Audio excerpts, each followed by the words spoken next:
জলঢাকায় সাংবাদিক স্বপ্নার উপর হামলার প্রতিবাদে মানববন্ধন ও সমাবেশ। শ্যামল চন্দ্র রায়, জলঢাকা প্রতিনিধির ভিডিও চিত্রে বিস্তারিত। নীলফামারীর জলঢাকায় জেলা রিপোর্টার্স ইউনিটির সভাপতি স্বর্ণালী আক্তার স্বপ্নার উপর হামলার প্রতিবাদে মানববন্ধন ও প্রতিবাদ সমাবেশ করেছে সাংবাদিকেরা। সোমবার 14 জুলাই দুপুরে জলঢাকা 0 পয়েন্ট মোড়ে এই কর্মসূচির আয়োজন করে জেলা রিপোর্টার্স ইউনিটির সভাপতি রাশেদুজ্জামান সুমনের সভাপতিত্বে মানববন্ধনে বক্তব্য রাখেন সহসভাপতি আবুল কালাম আজাদ, সাধারণ সম্পাদক হারুনুর রশিদ, সহ সাধারণ সম্পাদক জসিনুর রহমান, আইন বিষয়ক সম্পাদক আসাদুজ্জামান, সদস্য শহীদুল ইসলাম, সাংবাদিক হাসানুজ্জামান সিদ্দিকী, NI মানিক প্রমুখ। বক্তারা বলেন, সাংবাদিক স্বপ্নার উপর পরিকল্পিতভাবে হামলা চালানো হয়েছে, যা স্বাধীন সাংবাদিকতা ও মত প্রকাশের অধিকারের উপর নগ্ন হস্তক্ষেপ। তারা অবিলম্বে দোষীদের গ্রেপ্তার ও আইনের আওতায় এনে দৃষ্টান্তমূলক শাস্তির দাবি জানিয়েছেন।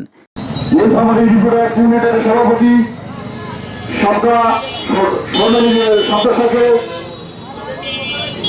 আওয়ামী লীগের দোসর চেয়ারম্যান দ্বারা নির্যাতিত, আমরা তার এই ধারাবাহিকতায় আজকে আমরা এখানে উপস্থিত হয়েছি।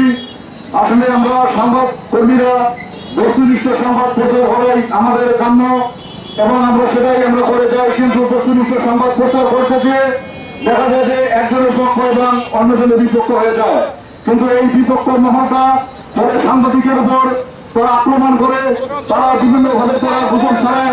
তাই আমরা এটা থেকে বের হওয়ার জন্য আমরা সাংবাদিক কিন্তু যারা আমরা আছি, আমরা সবাই একত্রিত থাকবো এবং বস্তুনিষ্ঠ সংবাদ আমরা প্রচার করবো ইনশাআল্লাহ।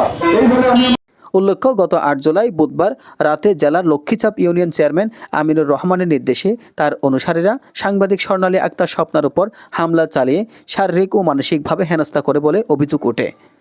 প্রতিবাদ সমাবেশে নীলফামারী জেলার বিভিন্ন প্রিন্ট ও ইলেকট্রনিক মিডিয়ার সাংবাদিকেরা অংশগ্রহণ করেন। অনুষ্ঠানটি সঞ্চালনা করেন ইউনিটি কার্যকরী সদস্য মুজিবুর রহমান। সাংবাদিকদের একতাবদ্ধ প্রতিবাদ ও জনমত তৈরি হওয়ার ফলে স্থানীয় প্রশাসনের প্রতি চাপ বাড়ছে। সুষ্ঠু তদন্ত করে দোষীদের শাস্তি নিশ্চিত করার দাবি যেন উপেক্ষিত না হয়, সেটি এখন জলঢাকায় সাংবাদিকদের প্রত্যাশা। কিন্তু এই সময়ে সেই দোসররা সাংবাদিকদের সেই লেখনীয় আবার বন্ধ করার জন্য পায়তারা করছে।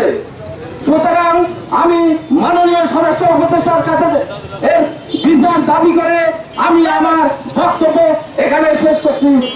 এজান নিজামুদ্দিন, ডেস্ক রিপোর্ট।